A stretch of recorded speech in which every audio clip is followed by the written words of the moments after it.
Hello and welcome, Willesden Short Story fanciers and friends.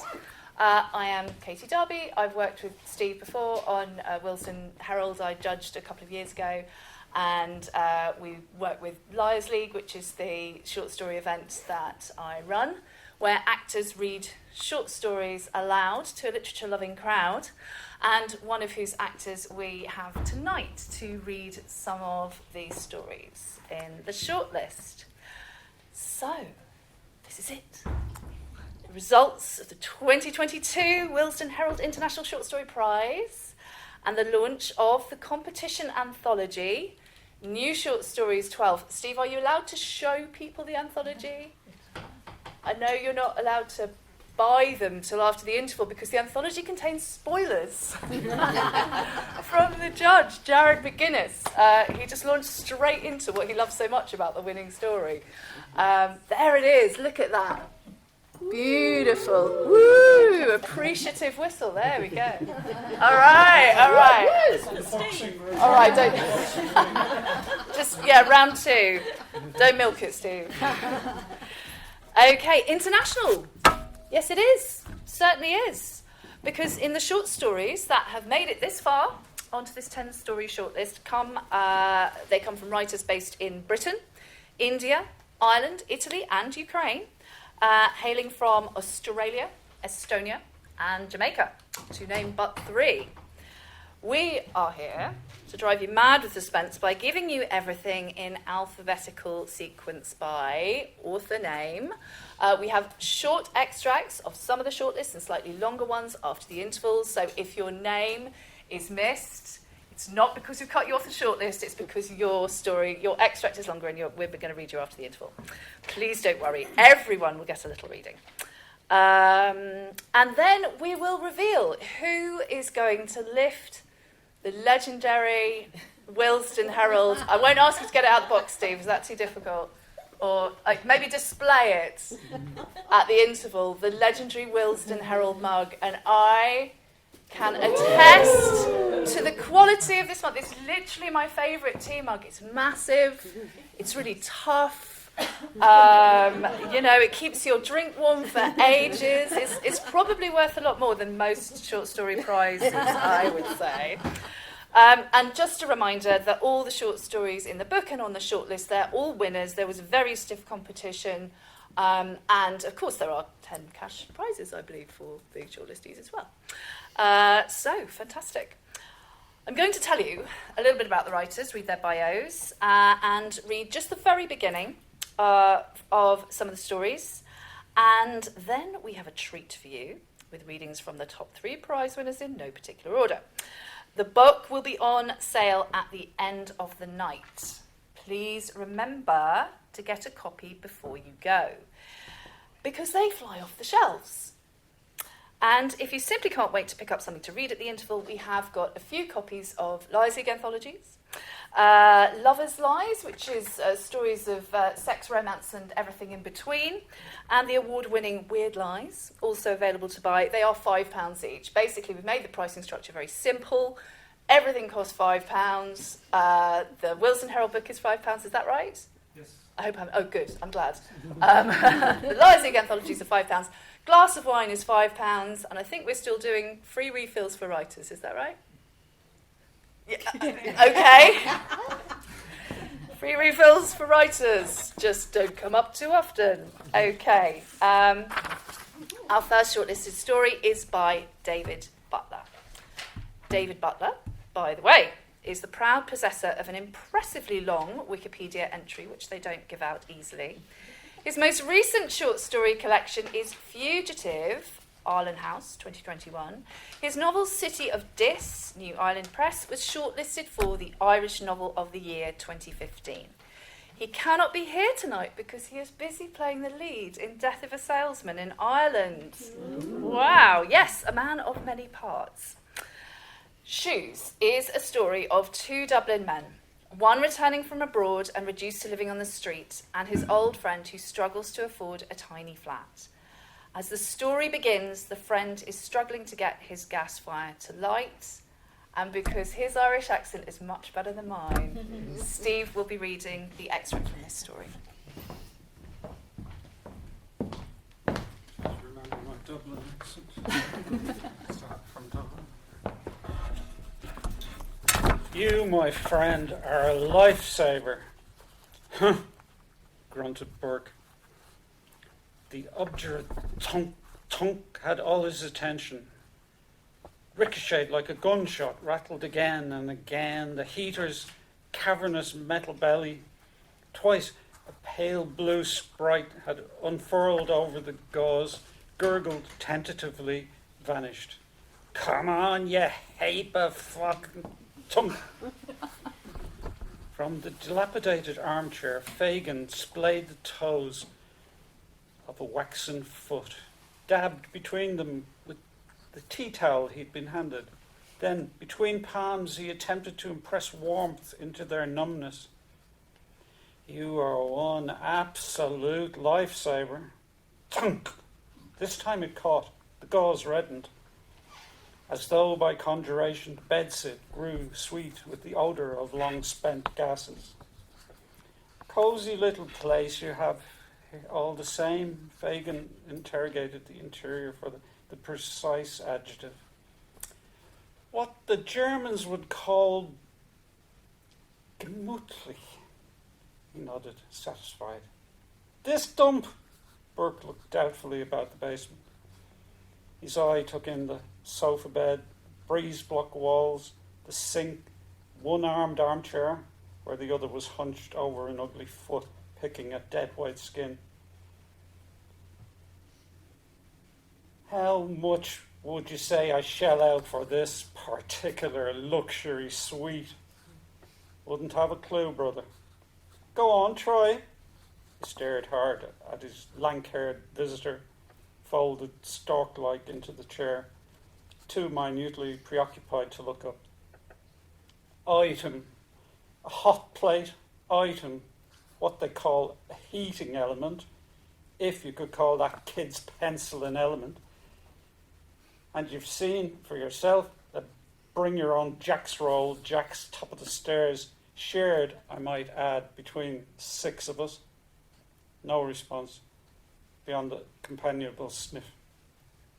Have a guess. I'm curious.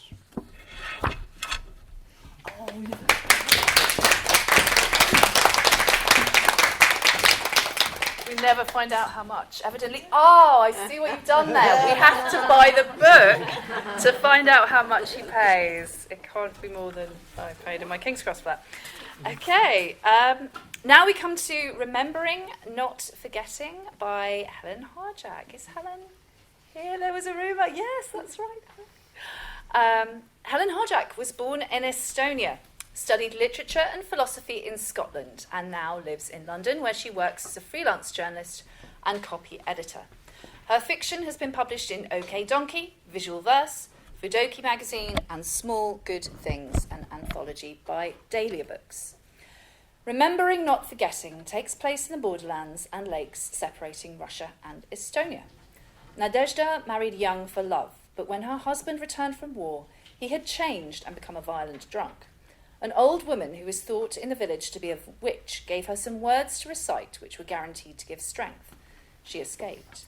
But she has no family left and sets out on a long journey to find a relative of a friend she used to know, to pass the words on to the next generation. Before leaving, she consults a doctor. The doctor looks down at his file and frowns. This can't be correct here. You were born in 1901. It's not her real birth year, but it's also none of the doctor's business. It must be on some sort of register. The doctor riffles through the pages in front of him. We should have been alerted. I mean, it hasn't been flagged. What register? Nadezhda's heart flails in her chest. You know, the presidential register. They go and congratulate people who have reached such a venerable age on TV. I don't want to be on your TV, she says. This is how it begins. They take your information, then you're on file. Of course, if you don't like that sort of thing, you don't have to, the doctor says. Do you have much family left? Children? She shakes her head. She might as well be honest. You know, I worry sometimes that my time will never come. You're worried about not dying. The doctor scratches his chin. I think perhaps I might be unable to. You see, we had this wise woman in our village, a sort of healer, they said. The doctor's eyebrows move higher, driving lines across his forehead. I know what you're thinking, young man. She must be a deranged old woman. But this wise woman gave me these words for keeping. And now I'm worried, because I can no longer remember what they were. Our next story is Haircut by Andy Mead. Oh, thank you. Yeah, feel free. Sorry. She did a bow. Our next story is Haircut by Andy Mead. Do we have Andy Mead? Yes, fantastic. Hello, Andy Mead. He is a retired teacher who was brought up in Jamaica in the 1960s and still retains strong links with that island he still regards as home. He has an MA in creative writing from the University of Chichester and is now a private tutor, writer and storyteller. Haircut is a highly evocative tale of youthful Jamaican life on a day that turns into an eventful day of conflict, straight razor work and fire. Involving a cast of remarkable characters, vividly evokes settings, suspense and adventure. It begins. Some things never leave you. The smell of burning wood and plastic always takes me back 50 years. To the burnt black bones of the barber shop, the twisted corrugated iron, the grotesque lump of melted rubber and vinyl, and the two smashed portraits, face down on top of each other in their smoking ashes. The first time I went for a haircut on my own, it was summer. Usually my mother had to drag me to the barber shop. I hated having my hair cut, and the barber was a miserable old man. The sky was as blue as a baby's blanket, and the sun bounced back off the white stone path and hurt your eyes. There was no breeze and no shade. The mango trees were too far back from the fence, and the maca bushes had been chopped back to stumps and stuck out of the ground like the spikes of a trap. It was still only 9 o'clock, but the main street was packed. Bicycles and mopeds weaved in and out of the cars, trucks, country buses and donkeys. Market day. Saturday. Haircut day. I dragged my feet past the dentist's house with its twisted iron gate and yard littered with fallen mangoes. Past the cinema with its Doric columns and garish posters advertising the latest Western triple bill. There was a crowd outside the betting shop. Men in working clothes, clutching fists full of pound notes, looking anxiously up at the blackboard where Mikey Blake's cousin Dollar was chalking up the results from some racecourse in England called Kempton. Past the cool dark cave of Mr. Lewis's tailor shop, the old man sat behind his ancient black Singer, his half-glasses glinting in the gloom. At last, I stood outside Mr. Nelson's barber shop.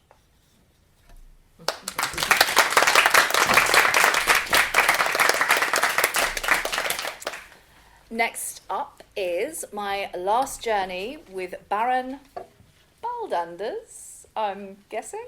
Not sure about pronunciation. Peter Newall is the author.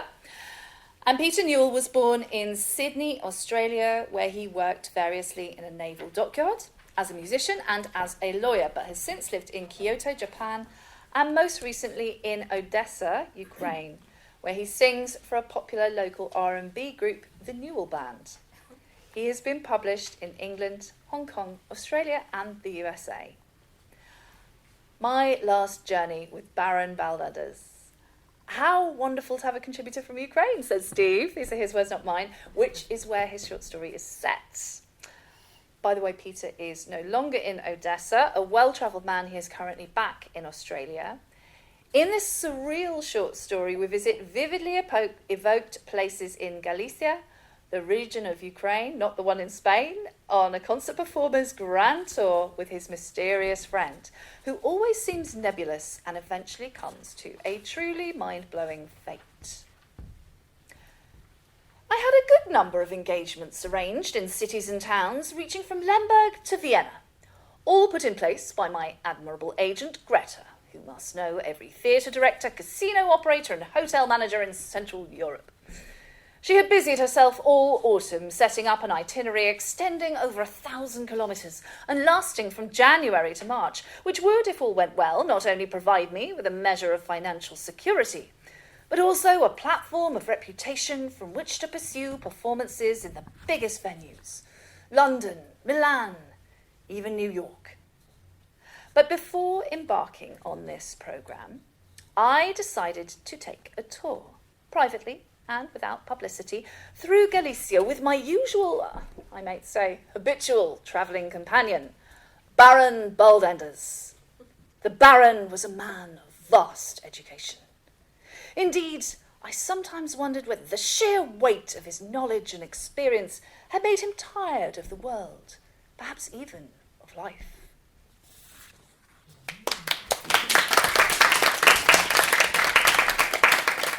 We now come to Empathy by Diana Powell. Diana Powell's stories have been widely published and placed in several competitions. Her novella, Esther Bly, was published in 2018 by Holland House Books. Her collection, Trouble Crossing the Bridge, came out in 2020. And her novella, The Sisters of Sinvile, won the 2021 Cinnamon Press Literature Award and will be published this year, I guess, maybe next year. And Stop Press, just last month, she won the Bristol Short Story Prize for 2022. What a shame she's not here, so we can't give her a round of applause. We are big on surreal this year. Maybe it's the times. Anyway, Diana's story, Empathy, is another mind-blowing journey into, as the title says, empathy. It begins. She spotted the girl in the yellow dress in the square that morning. A lemon sherbet colour standing out from the crowd.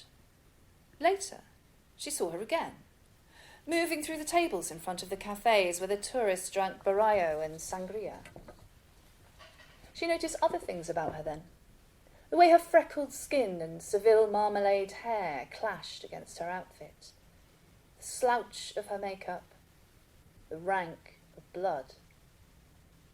It was easy to follow her, fixing on the fizzing yellow, ignoring all the greens and reds of the flags, canopies and football strips pieced against the sky.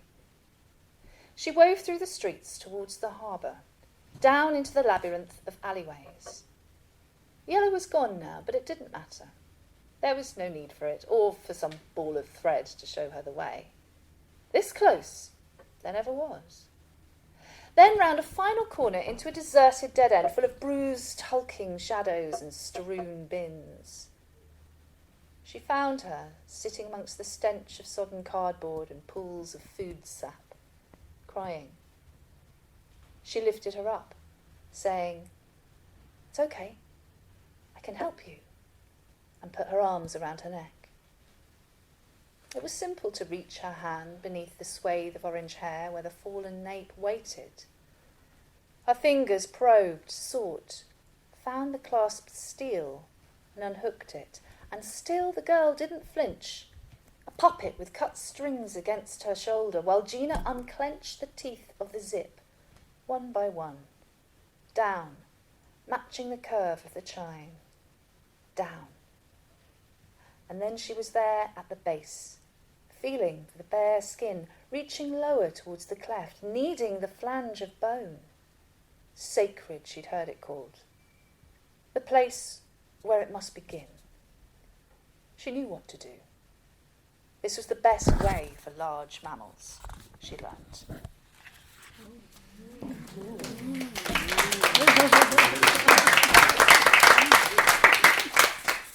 And now we come to Things We See, Things We Don't by Anju Sharma. Anju Sharma grew up in Uttar Pradesh, India, majored in history from Delhi University, worked as a copywriter, taught copywriting, then went back to being a student, this time of literature, purely through the act of intense reading. Her writing has appeared, or is forthcoming, in the Main Review, The Margins, The Forge and Nell. She is shortlisted for Bridport. Oh, she didn't win now. She was shortlisted for Bridport. Oh, no, actually, that was Bristol, wasn't it? She's still shortlisted for Bridport Short Story Prize. It's so up to the moment. 2022. Amazing. And long listed for Desperate Literature Short Fiction Prize 2022. She is presently working on a novel. She is not here tonight as she lives in India. Her story, Things We See, Things We Don't, ranges from the subcontinent to Singapore and the US. It is a depiction of subtle feelings that sway events in the course of a marriage and a family as it disperses and regroups. The narrative begins with an incident when a dowdy undergarment was carried... Is this a theme? You'll hear some more about dowdy, well, actually not so dowdy, but undergarments after the break. Was carried into their front garden by a puppy. And all the husband can think of is his anger with the animal. We sense that the woman feels akin to the garment, but our narrator never reveals what she feels to anyone. Back to the morning when our daughter still slept and my husband called me outside. Come, look what happened. I stared at what he showed me. My bra lay in the middle of our small front yard. It was a white bra gone greyish, dingy. I had a mind to throw it for many months, but I hadn't. The bra was lightly padded, like all my bras were, and it had a finger-size hole near to the hooks where fabric had given way with too much use. Of course, you couldn't see any hooks or runs standing afar, but the first thought I had, as soon as I could focus, how ugly it looked. It lay there, splayed, the cups inverted, like filthy bowls of a poor, hungry person. It's the puppy's done it, my husband said. I looked at the clothes stand in the veranda. All the other clothes were in place. The underwear and lingerie went on the lower rack, and with its hanging straps. The bra made for an easy target. Just then, a puppy squeezed in through the gate and ran to the bra. At that point, I made a dash for it too, stomping my feet as I walked. The pup ran and hid under the car. I picked up the bra, and without stopping to look anywhere or at the bra itself or at my husband, as I walked past him, I came back into the house and went straight for the trash bin. As I walked, I knotted it over and over again until it became a sort of pokey ball. I pushed it deep into a corner of the bin until it couldn't be seen from the top.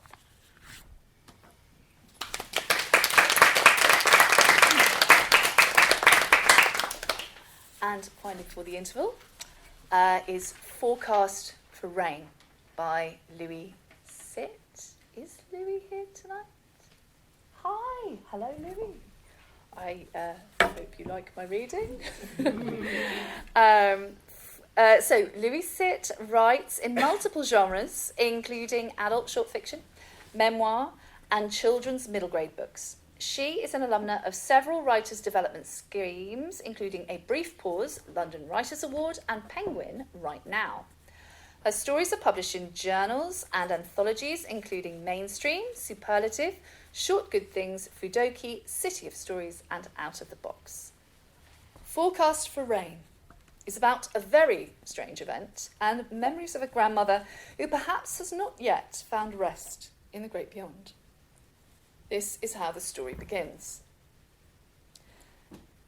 The day the dead grandmothers blew into our street, it was my birthday. I was getting ready for my party when the phone buzzed. It was Muriel on the street WhatsApp. Muriel's always on the street WhatsApp when something happens.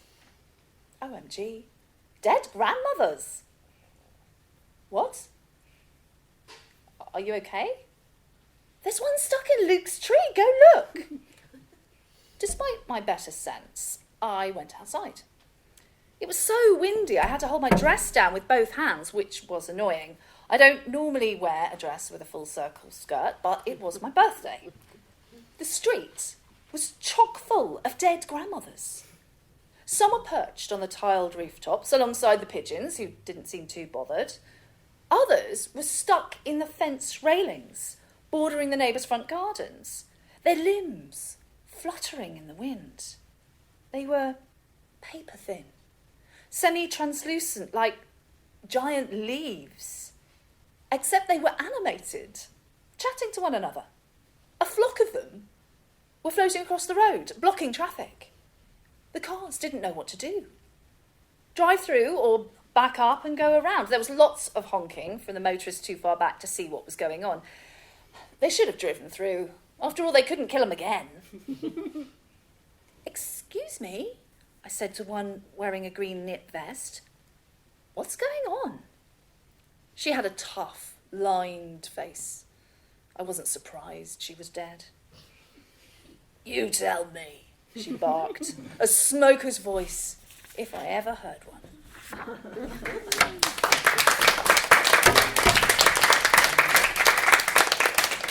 Right, I hope that has whetted your appetite. It certainly has whetted my appetite for getting my own special copy of the Willesden Herald New Short Stories 12. What a range, and what a range of voices and situations and styles as well. But we haven't heard them all yet. So we are now going to break for wine, is that correct, Steve? Unless there's anything else. Yes, as mentioned, there will be some anthologies, though not the prize anthology, on sale. There will also be wine. There is water for the teetotal, and please feel free to mingle, chat, and tell each other how great you are. That's what we like to hear. So, before we tell you the winner and runners-up, we are going to bring you the openings from the final 3 short stories, just like they do at the Oscars, play the trailer, in no particular order. If we gave you the stories in their entirety, it'd be here till midnight, which, would be fun, but maybe the wine would run out.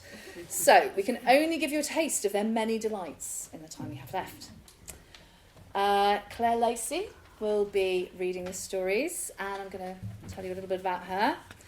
Claire Lacey's recent stage work includes Ethel Banks in Barefoot in the Park, Vienna's English Theatre, Supernatural Margaret of Antioch in active reality adventure Reveal, Collusion, and Ukrainian domestic worker Magdalena in The Forecast, which was an Edinburgh Festival and UK tour. Her screen credits include feature films County Lines, The Hippopotamus, and Kavita and Teresa, TV series Flatshare, Archie, Treason, Brief Encounters, and Pan Tao, and web series Holy Popcorn. A former member of BBC English Repertory Company, she is also an experienced voiceover artist. She lives in South London with her composer husband, 3 daughters, and miniature schnauzer Rufus. So, our first story is Vevey by Catherine McNamara. Catherine McNamara grew up in Sydney, ran away to Paris to write, and ended up in West Africa, co-running a bar. Love Stories for Hectic People won Best Short Story Collection in the Saboteur Awards 2021. The Cartography of Others was finalist in the People's Book Prize. Catherine lives in Italy, and her stories have been published widely. Vevey is named after the town in Switzerland, where Ada now finds herself a widow. And I'm going to give over to Claire. Please welcome Claire to the stage to read Vevey.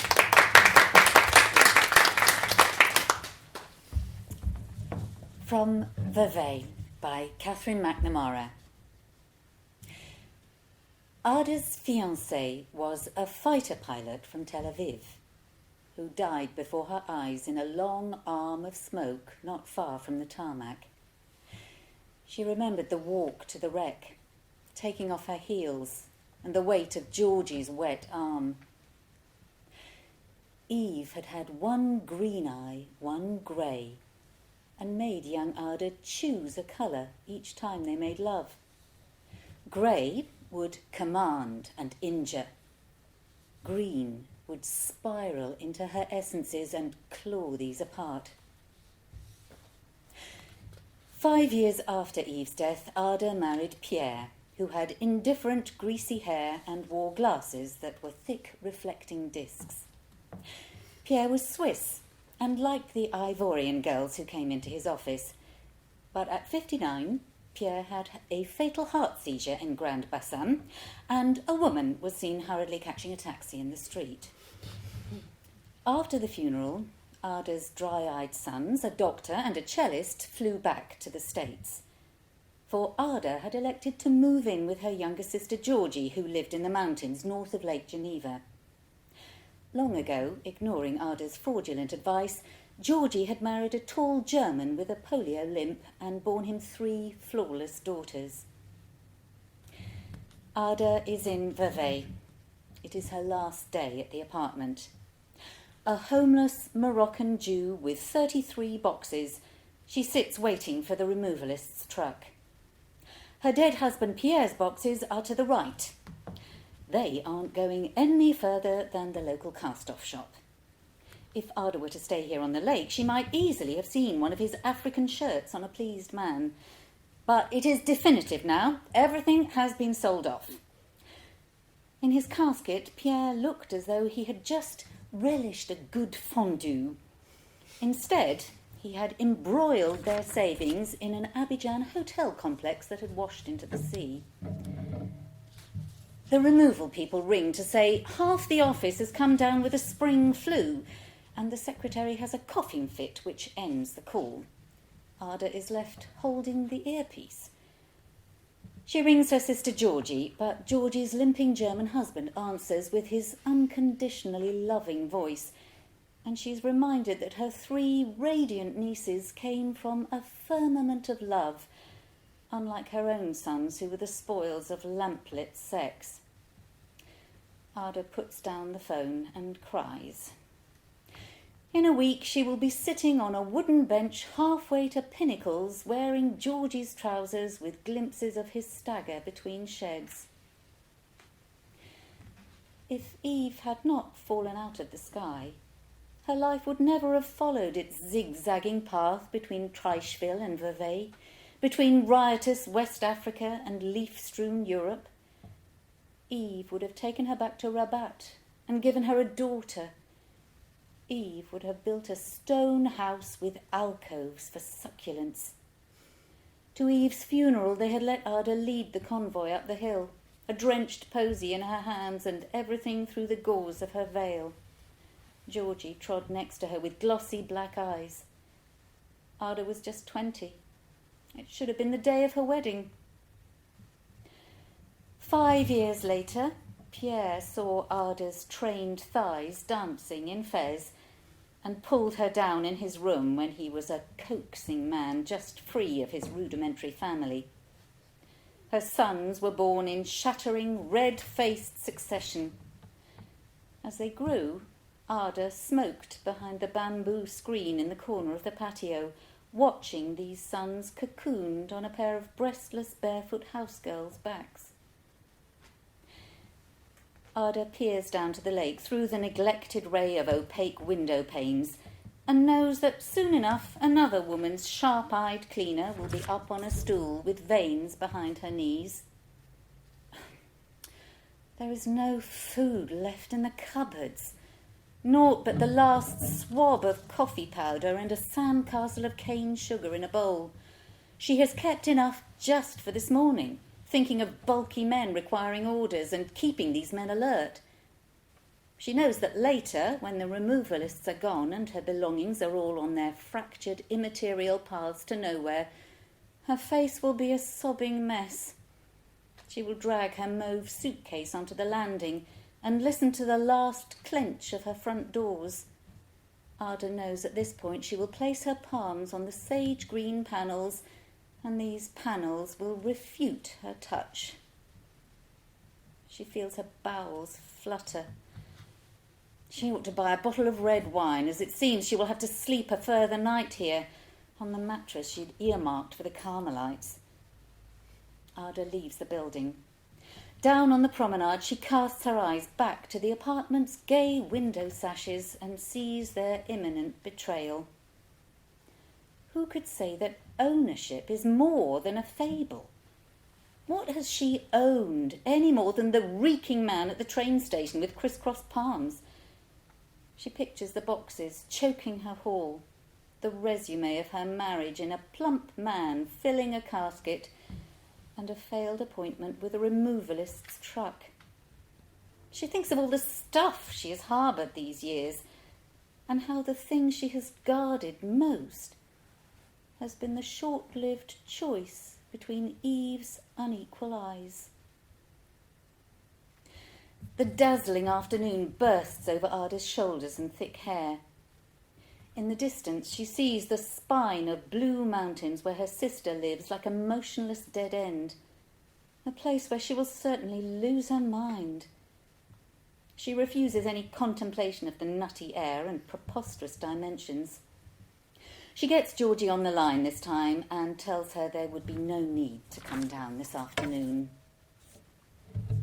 Ada walks or glides within the garment of her body with its channels of involuntary purpose. Her distant abdomen swills. She releases a warm pfft. Her long untouched nipples are crimped within her brassiere, and the fingers that now sweep her face are not her own. They surely belong to a woman with cold, unused blood. Out on the lake, a girl turns a sailing boat, and Ada remembers her vivid knuckles on varnished wood. She watches the girl push away the boom.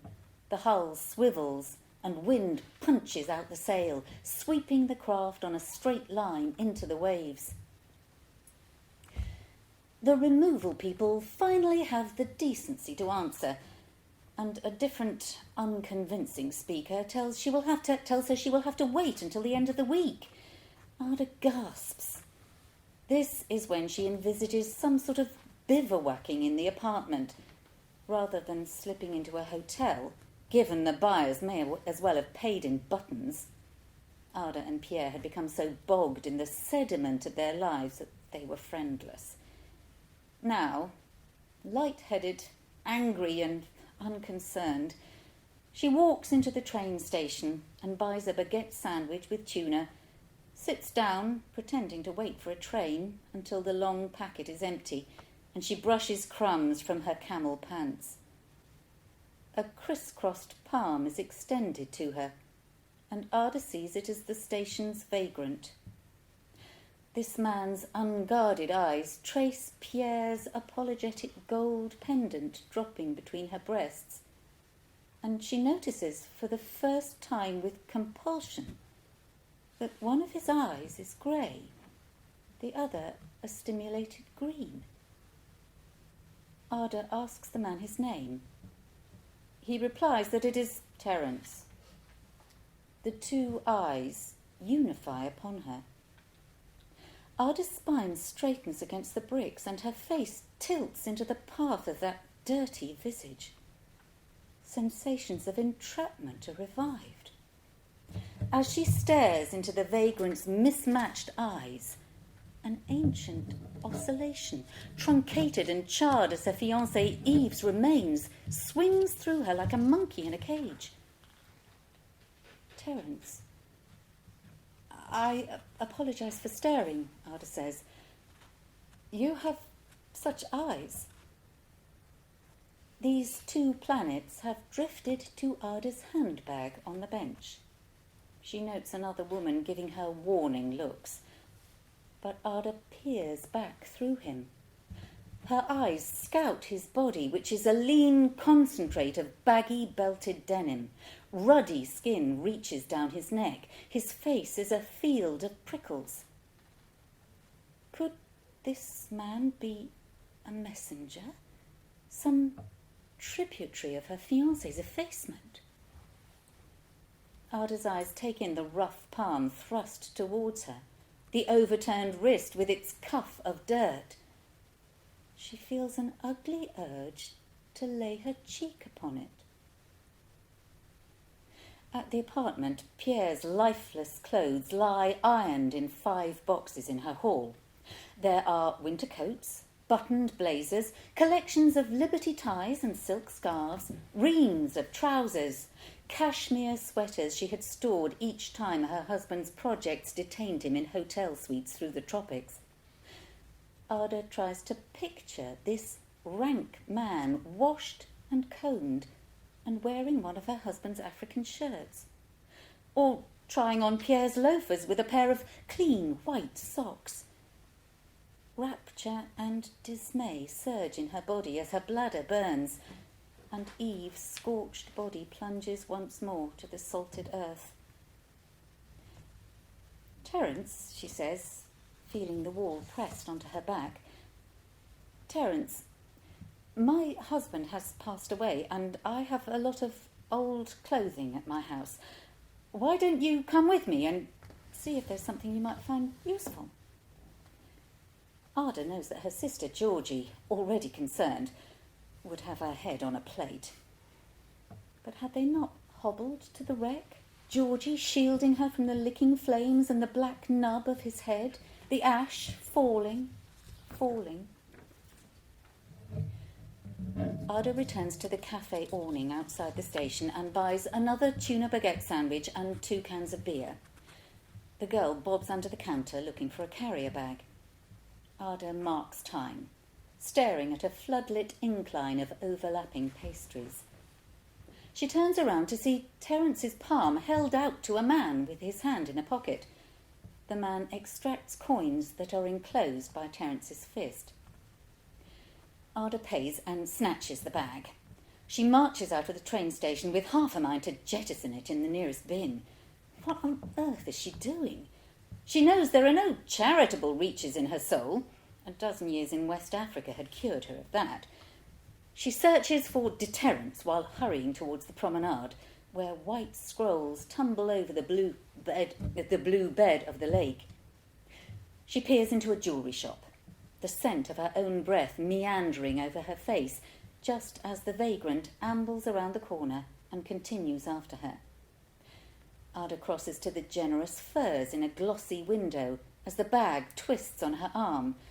She peruses. In front of her cherished opera theatre with fresh posters for La Traviata, Ada is swept aside by a young, striding woman. This woman whips past her with a vital perfume as though Ada has ceased to exist. Ada reaches the promenade where she raises her eyes to Georgie's mountains at the end of the body of water, with their current admonition and years of altitude ahead. Further along, she sees the vagrant staring at gulls like a boy. Terence? He has a thickly articulated walk, his face fallen and arms muscling the air as though he is in flight from a low threat. She sees he is uneasy with the openness.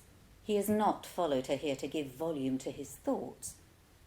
He suddenly bends at the waist to rifle through a rubbish bin, finding an old sandwich. Ada half shrieks as he raises it to his mouth.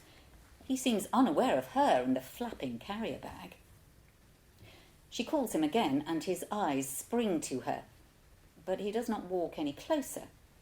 He consumes the sandwich. He rubs his brown face, puts a hand in his denim pocket, his hair a stiff, rank blonde already tossing in the wind. His expression turns to deal with her, so that Ada worries he thinks she is to blame for whatever strands of his tragedy are now running loose. Clutching her pendant, she knows she is disliked. He tears away from her face to assess the components surrounding her, the ring of sumptuous apartments, including her own ex-residence, while Ada feels like imploring him, begging the frontiers of his eyes, explaining her clouded worth. I am a good person, you know. I have lived a good life. She bows away and her eyes cast out over the lake. Full-bellied sailing boats tilt over, and she spots the glazed afternoon ferry, the stained light in massive mountains atop the mountains themselves. Well, she says, here then, Terence. She marches over and hands him the carrier bag, and Terence pulls out a fresh sandwich which he unwraps fiercely. She hears the paper tearing and his teeth plunging through bread, the intimate entry of food into his body. Her phone buzzes, and she knows it is her sister Georgie, checking up on the aftermath of the removalists. She ignores the phone and lets Georgie stomp off to her husband's reflective embrace and her configurations of sheep. Hair flies over her face. She listens to his famished mastication and the beer can cracked open, and she cannot ward off her distaste for replenishment. In all these years, her now defunct husband Pierre had only grown broader, fattened by his ravenous life. Even the disposal of his dead body had required gusto and phenomenal handouts. And when his accounts had come to light, she'd had a week-long migraine of throwing up her insides. Her fingers tighten around the apartment keys in her handbag, which she'd been told by a grinning youth to deposit at the agency. Terence finally stops slurping from the can. She isn't sure she's able to look unwaveringly at him, with this negligible distance and her pulsating wish to stare. She does not know if she is able to address Eve's resurrected eyes, which might be devastating markers dragging her down to their lost, isolated terrain. Her shoulders are stricken. She imagines Terence's hands around her neck.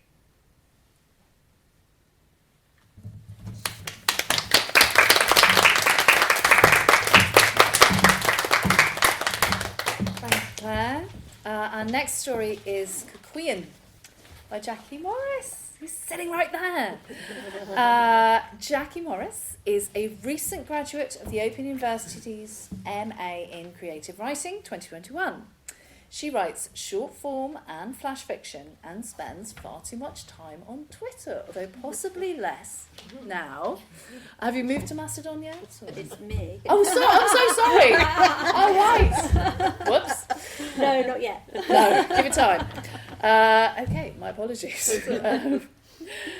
Due to the nature of her short story, she wishes to make clear that her husband has no interest in chickens. And I will hand you over to Claire at this significant point.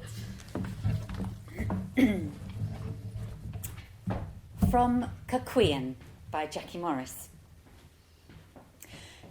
Reg puts a hand into the pocket of her husband's old coat, snatched up minutes ago to shield her from the chill evening air, and finds... what? Her fingertips, searching for spare chicken pellets, had not expected this silky slippiness. The chickens fuss over imaginary beetles. Their tiny dinosaur heads wobble in outrage. This is not the way the evening should go. The woman motionless by the run, staring at her hand. It should be the big man who brings wriggly mealworms and kneels to stroke their oh-so-soft feathers and lifts them into the coop, though they can easily make their own way up, who whispers, "Good night, midnight. Good night, sparkle. Good night, starlight. Shh now, shh," and closes the door so they're safe in the darkness. Reg squints at the whatever it is. Her glasses are on the kitchen table. She shakes the material out and finds herself holding a pair of women's pants. Dark blue lace, or maybe black. Pants seems far too prosaic a word for such wispiness. Reg, who has broadened everywhere since she hit 50, no longer frequents the aisles that stock this type of thing. She sticks one finger through a leg hole and lets the lingerie dangle. It's nearly dark, but she doesn't want to bring it inside. Though, of course, that's where it's been, snug and safe in Richard's pocket. For how long? She heads back up the garden, into the yellow rectangle of light cast from the kitchen window. Perhaps they are a present for her? She holds them as if they were pegged taut on a washing line. They might get halfway up one of her thighs. She raises them to her nose, sniffs. They smell of the sea. A faint, silvery trail on the crotch. Used. Richard has used lacy panties in his jacket pocket, amongst the chicken pellets and the garage receipts and the extra strong mints he likes to take with him on his afternoon walks. Reg sits on the metal bench outside the back door. Reg and Richard bought this bench from the garden centre when the children were small, to make it easier to take their wellies off. Richard wanted a wooden bench. Is that how it starts? A battle in a garden centre 1,000,000 years ago, somehow leading to used pants in a husband's jacket pocket. Not even a smart jacket, a grimy, earth-stained oilskin. A jacket that's lived quietly on the back of the kitchen door as if nothing ever happened to it. And all the time it's been privy to... What? He could have found them. But why would he keep them? That would make him... Who? A thief? Voyeur? Pervert? Rapist? Adulterer? When did Richard last wear this jacket? Not last weekend. He was away at some chicken fanciers get-together. The weekend before? So many times since he's retired, he's popped out, grabbed this coat with a cheery, "Won't be long."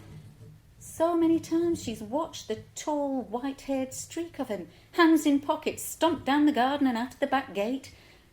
So many times she's been quietly pleased to have him out of the house, shaken her head at the scruffiness of him, hoped he wouldn't meet anyone they knew dressed like that. How can her Richard have these things? Her Richard, with the slightly hunched shoulders, who looks at her carefully over his wire-framed glasses before he speaks, who sat patiently with Matthew night after night as they built Meccano until Matthew deemed it boring, who learned all about miniature lop-eared rabbits for Molly, and who buried their tiny flayed carcasses a year later when the fox got into the run. The man she feels spasm inside her every time he comes, which he still does, albeit not recently. But that, she'd thought until now, was to be expected, after all this time. Darkness creeps up the garden. An owl hoots in the woods beyond the stone wall. The chickens cluck, cluck, cluck, spreading the word that Reg is a Cuckquean. Cuckquean. The wife of an adulterous husband. They hadn't known the word at the pub quiz. 2 glasses of wine in, so she put her hand on Richard's knee and told him loudly she's cut his balls off, and the whole table had laughed. As if, she'd thought. As if. She's never liked the chickens. They are Richard's retirement project. Hours spent poring over chicken-keeping websites to pick the right breed. Light Sussex, Dorking, Black Rock. Their names reeled out over dinner like some exotic shipping forecast. A 3-hour round trip to a specialised breeder to bring them home. More hours down by the coop as he waited for them to lay their first eggs. 6 months of single-minded attention. She'd thought. Her gut churns. She tastes copper. Saliva floods her mouth. She stumbles to the flower bed to vomit and is obscurely proud she didn't make a mess on the path. She can still do some things right. What now? Go inside. Phone Richard. But how can she? Maybe he's with this woman, this owner of lacy bits of cloth that are so easily bundled into pockets, and not at the pub at all. How can she know? Does she want to know? Reggie, what are you doing sitting in the dark? Here he is, the low, familiar sound of him. The early years of their marriage, she always quickened at the mellow bass of his voice, unexpected from his thin frame. Is this what the skinny, lingerie-wearing other woman likes too? Reg stuffs the pants back into the coat. Oh, hello, she says. Just thinking. You didn't do the chickens, he says, with a note of reproach. He heads down to the run and ushers them in, closes the coop door, does all the things Richard always does. It's like sitting in an audience, watching an actor you've met in real life. Any chance of a cuppa? He asks as he comes back up the path. He looks tired, poor Richard. But that's the old way of thinking. He's tired because he's been out fucking.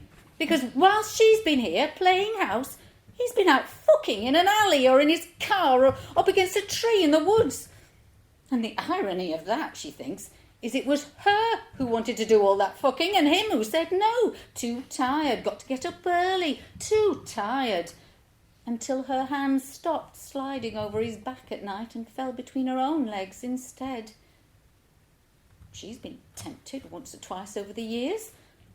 There was a tennis instructor whose shirt rode up over lean abs when he served. A young blonde waiter at a cafe who looked at Reg in a way that left her jangled. But then she'd think of the big bed only she and Richard had ever slept in, of how to explain to the children, oh my God, the children, that their mother couldn't keep it in her sensible middle-aged pants, and she tidied those thoughts away, focused on all she did have, not what was lacking.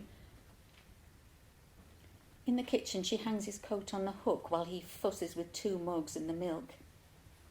She's struck by the length of his legs and his battered jeans, the sinews in his arms.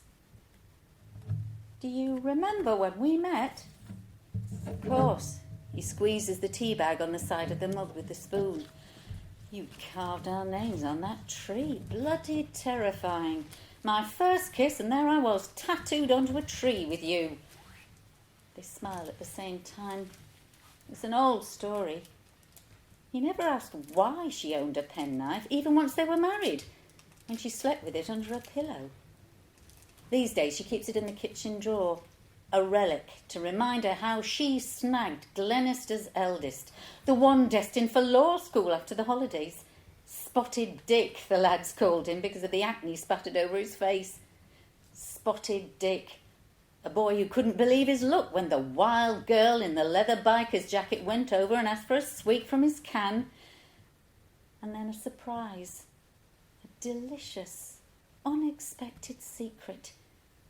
Once he touched her, she wanted him too. Back in those days, and here's a bit they never tell the children, accidents happened. Especially if you were young and impatient and the condom wasn't on properly. And he was a decent lad after all, well brought up, and oh my God, he'd muttered when he proposed, his hand on her belly. He knew her background, who didn't? But still, it'll be okay, Reggie. We'll make it work. And they had. She thought they had. She'd given her leather jacket to the charity shop and cried all the way home on the bus, twisting the small diamond ring round her finger. She'd taken out her nose stud. She'd made sure dinner was on the table. She'd bitten her tongue again and again, nearly off sometimes.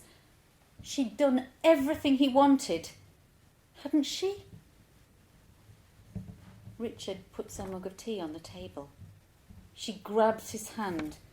The calluses on his fingers from his years at the lumber yard are still there. They haven't softened yet.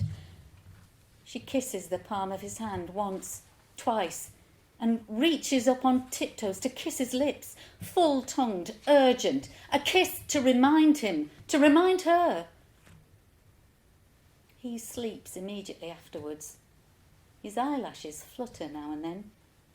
Is he dreaming of Reg? Or some young, impossibly nubile woman splayed out in sexy underwear? Reg doesn't sleep.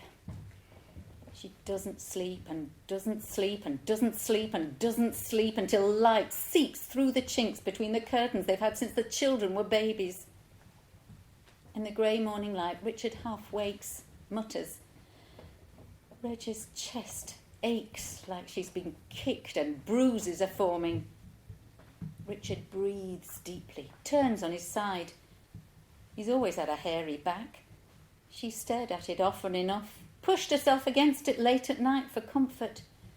She knows his back is not objectively beautiful, but she used to think it was.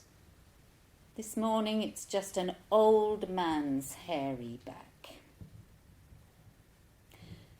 It's cold in the kitchen.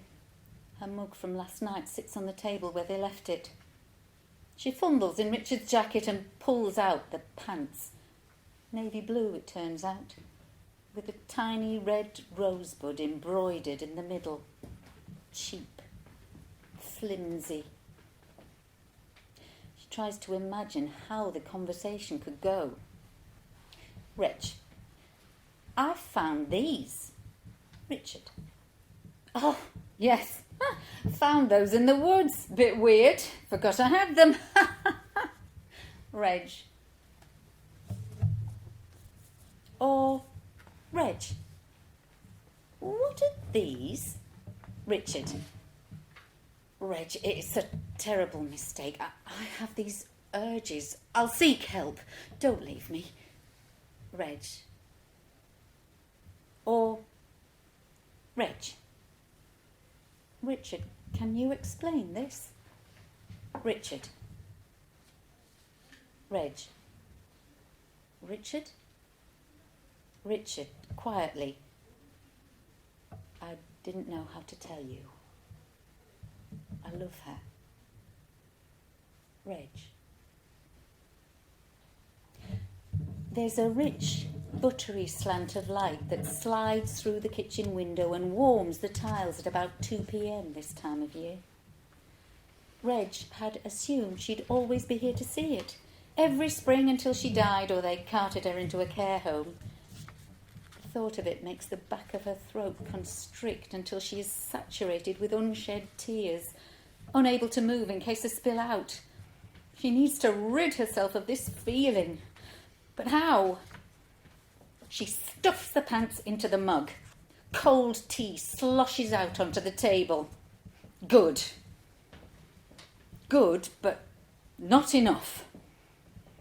Whether he's a pervert, or a rapist, or an adulterer, promises have been broken. Promises made in that grubby little registry office. Other more important promises made in their big white bed, night after night, when she woke from the shadows bearing down on her. It'll be okay, Reggie. I'm here. Nothing can hurt you. Shh, now shh. Night after night before Matty was born, and some nights after too. She takes her penknife from the drawer, flicks it open. She wants to do damage. She wants to tattoo herself onto Richard's heart. She wants to inflict pain. How much pain exactly does she want to inflict? The chickens cluck, cluck, cluck their way into daylight. It's not the tall, kind man. It's the short, fat woman, and something glints in her hand.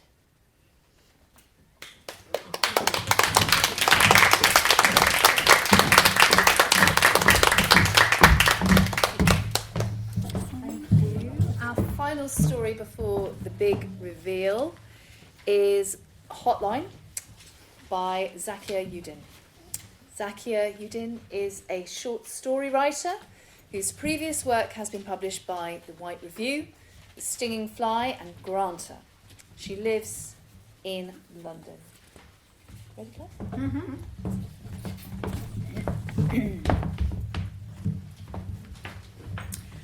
From Hotline by Zakia Udin. Altair has a hotline to God, Dacia's mother said before sending her to the isolated house in Singapore. Did he say that? Dacia asked. She had seen the phrase only a week earlier in England on a plastic banner outside of a church.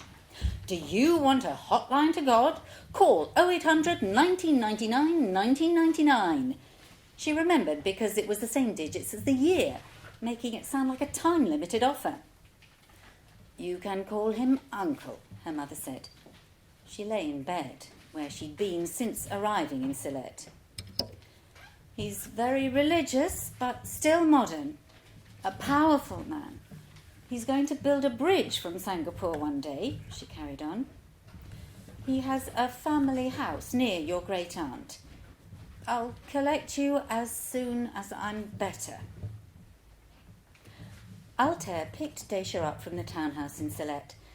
He seemed only in his 20s, too young to be so important. Alone, he and Dacia took a taxi to where men rode travellers to nearby villages. On the boat to Singapore, Altair asked Dacia questions in English. Would she miss her mother, who had stayed behind in the townhouse? Did she like Bangladesh so far? Did she miss home? He answered for her when she hesitated. Her animation in English made her feel clumsy and self-conscious.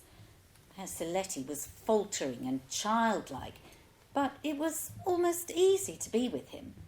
He didn't expect her to talk, and he never seemed confused when she did.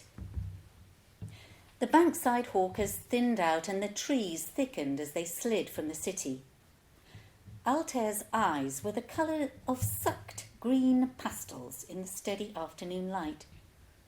From the river he pointed out an old temple and then his own house half an hour later. A red roof flashed distantly between treetops before disappearing.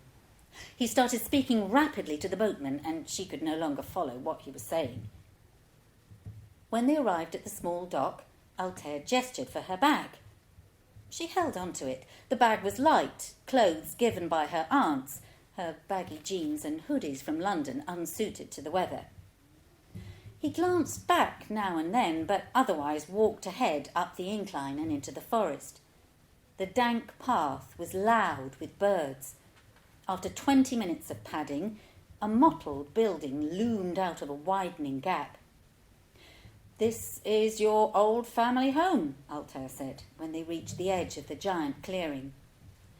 The veranda of the building was the length of 2 semi-detached houses in England.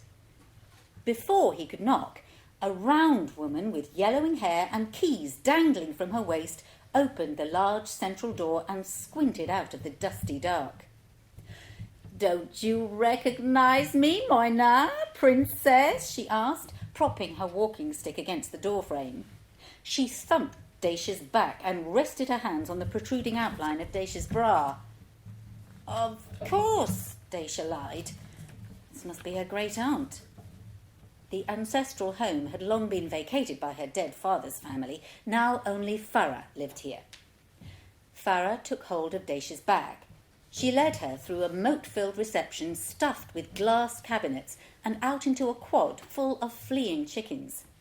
They arrived at a large room at the top of the square. "You'll share with me," she said, pointing her stick inside. The room accommodated a grand bed and a dining table that could seat 6 people. There was another small room inside it, through which she glimpsed a pink toilet and sink.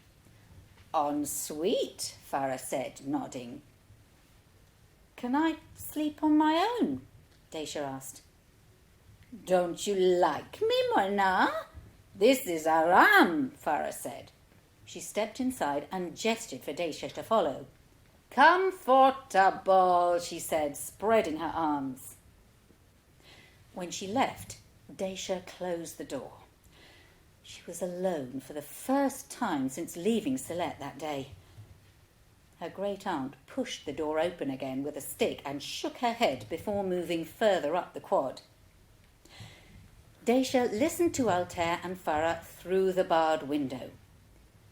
"We're so alone here. We need you nearby.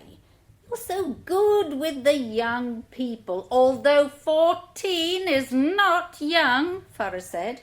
Her voice was angled at the bedroom for Dacia's benefit. Dacia realised that her great-aunt expected her mind to be kept ajar like the door. When Altair left without saying goodbye, Dacia felt both relief and disappointment that his interest in her had been exaggerated. Farah asked why Dacia wanted to sleep by herself after so many years away. "Don't you love your great-aunt, Moina?" After Dacia put on her cotton pyjamas, Farah inspected her from behind. "It's too much," she said, pointing to Dacia's lower half, miming an hourglass. She pulled out a vast orange maxi dress from the almirah where Dacia had thrown in her gifted clothing. In bed, Farah kept turning in her sleep, her body shuddering and whistling. The locked room was woozily black from under the mosquito net. The mesh tickled Dacia's sweaty feet. Farah's arm flopped under her waist. Dacia wriggled until she was nose first against the clammy, nubbed wall, and there was a clear inch or two finally between them. Her dreams were frantic and peopled. Damp car parks, graffitied shopping centres, starch-collared restaurant workers and their wives gathered in cluttered rooms before their shifts, saying, "Girls run free when there is no man at home."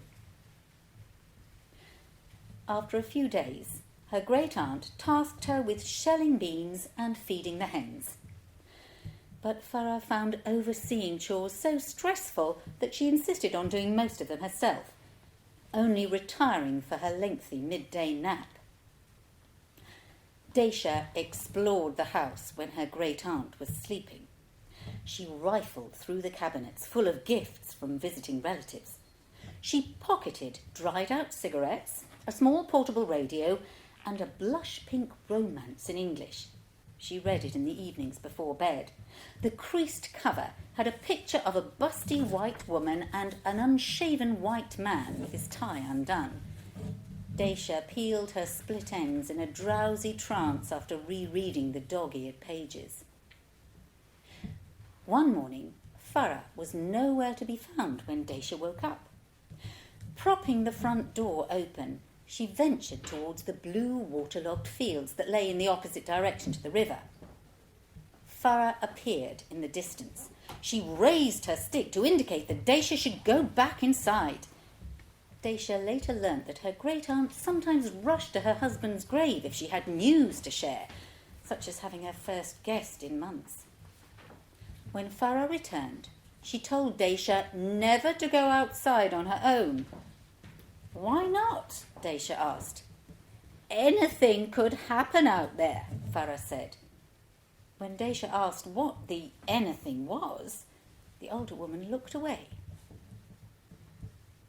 Daisha was standing in the quad, her hand buried in a bowl of wet brown peelings and rotting jackfruit when Altair appeared. "Your great-aunt has got you labouring," he said. It was the first time he had spoken to her since the boat trip 2 weeks earlier, even though he'd visited since to pass on messages from the city. He was wearing his smart black shoes and white shirt, but he didn't seem to be in a rush. Her arm fell limply to her side each time, as if she was a performer without directions. Altair took the metal bowl from her and went to a shady corner where a few hens and the short-legged cockerel had gathered. She wiped her palms on the side of her salwar kameez, discreetly sniffed them. Altair's high cheekbones gleamed in the heat. He stuck out his full lower lip to blow off some strands stuck to his forehead. Translucent in the light, his white shirt showed the straight line of his back. When he turned suddenly, it took her a few seconds to realise that she was staring. "Some for the shy chickens," he said, returning. "I'm going into town. Do you have a message for your mother or aunts?" he asked. "It must get lonely here," he said, when she didn't reply. "You always look worried. Your great-aunt is the sleeping lady. You're the busy mind lady. No one for you to chatter with. We can have carefree talks, no? We know each other," he said. "I suppose so," she said. They didn't know each other, but she didn't mind the idea. "Everyone knows you because they know where you're from," one of her aunts had said. The aunt didn't mean everyone knew Daisha or England, which almost everyone here called London. She had meant that Daisha was from Singapore, even though she'd never been there before, because her father had been, and people from Singapore had to be respectable. But when Altair said that he knew her, it didn't sound like a warning. "Are you worried about your mother?" he asked. "No, she's fine. She's always fine." "You don't think she's ill?" "She's not ill, as in sick." "She is depressed," he said. "It is very hard looking after a young girl on her own." "How do you know?"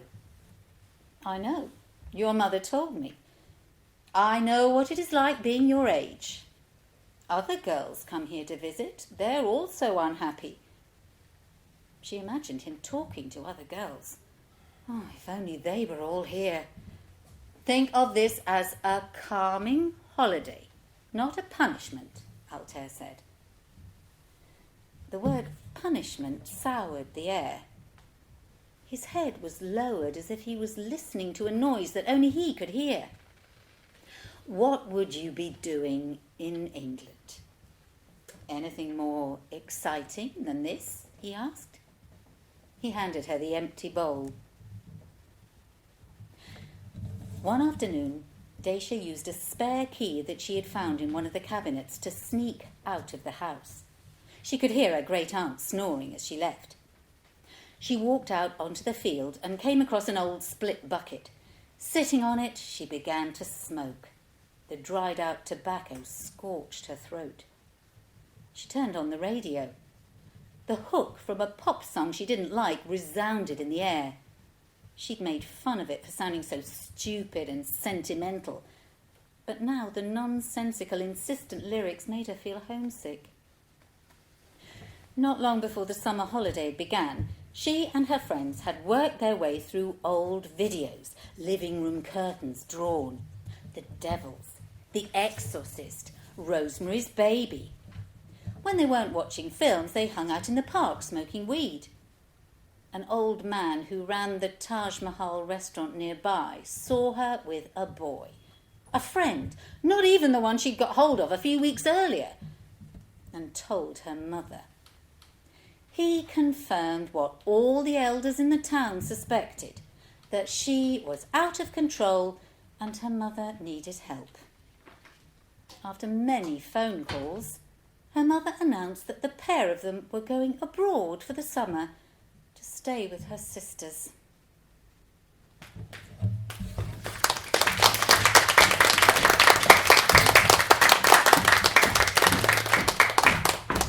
Thank you, Claire.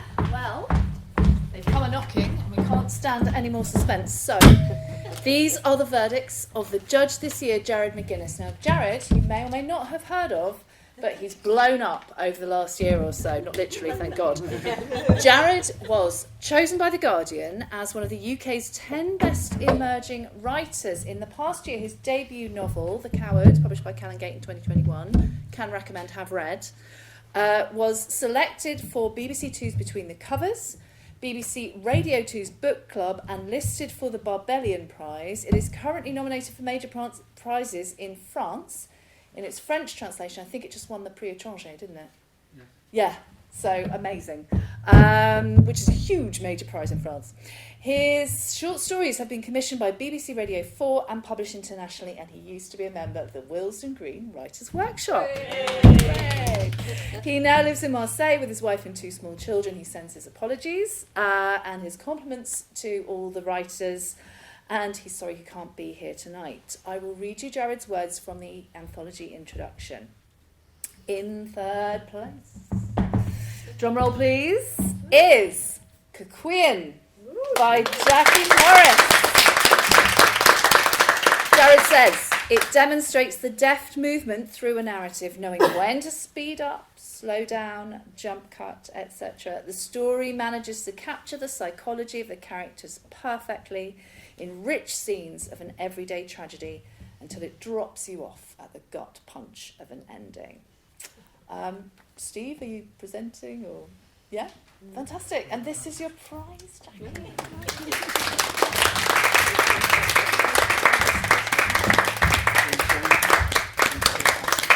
Yes, if you have words, feel free to... Obviously, we've shared some of your words, but feel free to share more words if you do want to say anything. That's totally fine. It's cool. In second place is Vevey by Catherine McNamara, who is not here, but well done, Catherine. It is stylistically dense, says Jared, and in contrast to many of the other stories, it has a European feel in style as well as subject matter. The interweaving of time is tricky to do well, but here is an exemplar. It's a story full of strange but effective use of language to condense a life, a whole family saga, into a few pages, and Catherine's prize will be put in the post. And finally, you probably guessed it by process of elimination, the winner of the Willesden Herald Short Story Prize 2022 is Zakia Udin. Zakia Udin. And Jared says, from the very first lines, Hotline by Zakia Udin announced itself as a story you need to pay attention to. Each subsequent sentence never disappointed. It was quickly obvious that I was reading the work of a fine craftswoman as I was brought to a world that I would never be able to visit outside of fiction. The young London girl away from home with an odd aunt and a charismatic young man. As with the best short stories, it delivers a surprise that is not a surprise. The tension and sensuality of the story is masterful. I know, Zakia, you've been craving this mug. We had a discussion over email. I've got one and I was recommending it. Not because I won anything, because I judged. Zakia, do you want to come up and get your prize? Okay. Go on.